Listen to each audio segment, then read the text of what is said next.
तो आइए बच्चों, इस लेक्चर में हम देखेंगे एसिड बेसिस एंड सॉल्ट, और हमारा टॉपिक भी है एसिड बेसिस एंड सॉल्ट। यहाँ पर हम देख रहे हैं बच्चों, सॉल्ट का अभी तक हमने 2 लेक्चर लिया है, उसमें हमने काफ़ी कुछ चीज़ें देखी हैं। अब इस लेक्चर में हम देखेंगे मोर अबाउट सॉल्ट्स। तो salts having some positive ion और same negative ions are said to belong to family of salt. तो यहाँ पर सॉल्ट जो होता है वो जब ब्रेक होता है तो कैटायंस एंड एनायंस में फॉर्म होता है। एक पॉजिटिव चार्ज होता है, एक नेगेटिव चार्ज होता है बच्चों, और उसमें आप देखिएगा कि उसको सॉल्ट का इस तरह से हम पता लगा सकते हैं कि वो कैटायन में और एनायन में ब्रेक हो रहा है, इससे हम पता चल जाएगा कि वो सॉल्ट है। दूसरा बच्चों देखिए पीएच ऑफ सॉल्ट्स। तो salts of forming salts of strong acid and strong base are neutral. जो सॉल्ट होते हैं स्ट्रॉन्ग एसिड और स्ट्रॉन्ग बेस का, तो इससे पहले बच्चों हमने पढ़ा था कि एसिड और बेस रिएक्ट होकर सॉल्ट और वाटर बनाता है। अब यहाँ देखिए salt of strong acid and strong base are neutral, तो वहाँ पे पीएच 7 हो जाएगा। जैसे कि एग्जांपल है NaCl Na2SO4। दूसरा है सॉल्ट ऑफ स्ट्रॉन्ग एसिड अगर आपने ले लिया है और वीक बेस ले लिया है तो एसिडिक हो जाएगा, वहाँ पे पीएच वैल्यू जो है लेस देन 7 हो जाएगा। एग्जांपल है अमोनियम क्लोराइड सॉल्यूशन। तीसरा है बच्चों salts of weak acid and strong base. जब भी आप ले लीजिएगा तो पीएच वैल्यू जो है more than 7 and sodium more than 7 हो जाएगा, यानी बेसिक हो जाएगा। यहाँ पे देखिए सोडियम कार्बोनेट सॉल्यूशन पीएच जो है 9 है। अब देखिए बच्चों कॉमन सॉल्ट आप घर में यूज करते हैं, सभी यूज करते हैं। इसका देखिए बच्चों क्या है, केमिकल नेम क्या है, sodium chloride. Common salt is a neutral salt and can be prepared in the laboratory by the reaction of sodium hydroxide and hydrochloric acid. Sodium hydroxide and hydrochloric acid react करके बन जाता है बच्चों, देखिए। And it is an important raw material for products daily use such as NaOH, baking soda, washing soda and bleaching powder. इसके बाद देखिए बच्चों सोडियम हाइड्रोक्साइड क्या है, NaOH।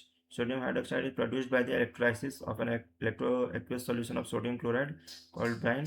The process is called the chlor-alkali process because of the products form chlor for chlorine and alkali for sodium hydroxide, 2NaCl plus 2H2O। यहाँ दे रहा है बच्चों NaOH plus H2O plus Cl2 gas. इसके बाद हम देखते हैं बच्चों bleaching powder is manufactured from chlorine gas. It is produced by the action of chlorine और ड्राई स्लैक्ड लाइम होता है COH2 प्लस Cl2 मिलकर बन रहा है COCl2 plus water. It is represented as CaCl2। अब इसका यूज़ देखिए बच्चों, use for bleaching cotton and then in the textile industry and for bleaching wood pulp in the paper industry, use for disinfecting drinking water to make it free of germs. इसके बाद देखिए बच्चों baking soda chemical formula है NaCO3।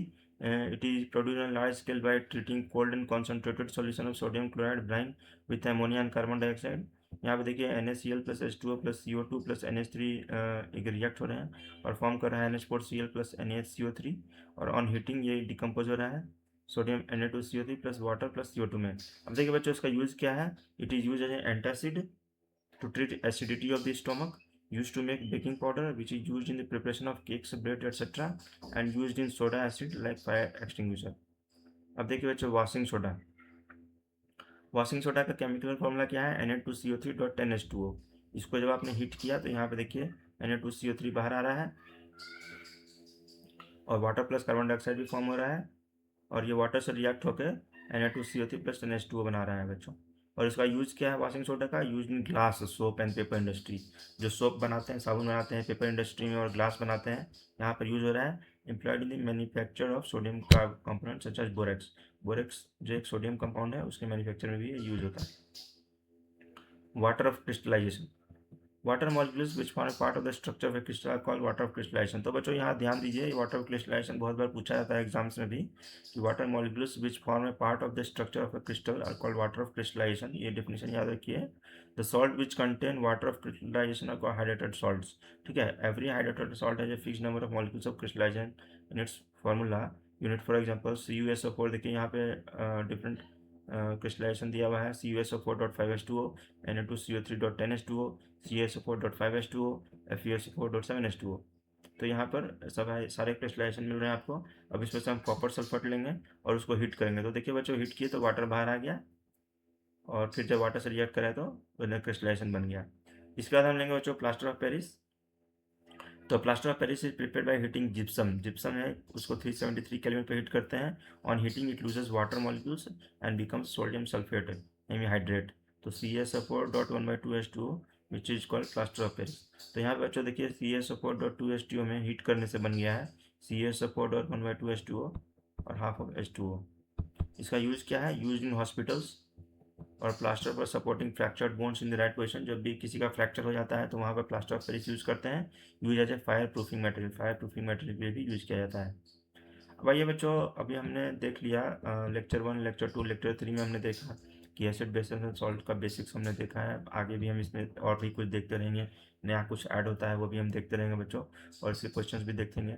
तो यहाँ पे mostly हमने इस चैप्टर में क्या पढ़ा है, तो हमने पढ़ा है इंडिकेटर्स के बारे में पढ़ा है, एसिड बेस आइडेंटिफिकेशन किया है, रिएक्शन विथ मेटल्स देखा है, कार्बोनेट्स एंड बाइकार्बोनेट्स देखा है, न्यूट्रलाइजेशन रिएक्शन देखा है, मेटल ऑक्साइड्स प्लस एसिड्स देखा है, non metal oxides plus bases देखा है, एसिड बेसिस इन वाटर देखा है, then pH scale universal indicator, importance of pH, salts and their families, pH of salt and common salt. और इसके अलावा भी बच्चा हमने और भी बहुत कुछ देखा है, लेकिन यहाँ मोस्टली हमने कुछ चीज़ों को रखा है। इसे प्लीज़ बच्चों समझने की कोशिश कीजिए, और इसमें अगर आपको कोई भी डाउट या कन्फ्यूजन होता है तो आप पूछा कीजिए, इस पर सवाल पूछा कीजिए, कमेंट करके डाउट पूछा कीजिए। ठीक है बच्चों, जो बच्चे डाउट पूछा करते हैं इसका मतलब ये होता है कि वो पढ़ रहे हैं, इससे ये समझाता है, ये आपके लिए काफ़ी बेनिफिशियल रहेगा। ठीक है बच्चों, थैंक यू बच्चों, अगली बार अगली वीडियो में मिलेंगे, धन्यवाद।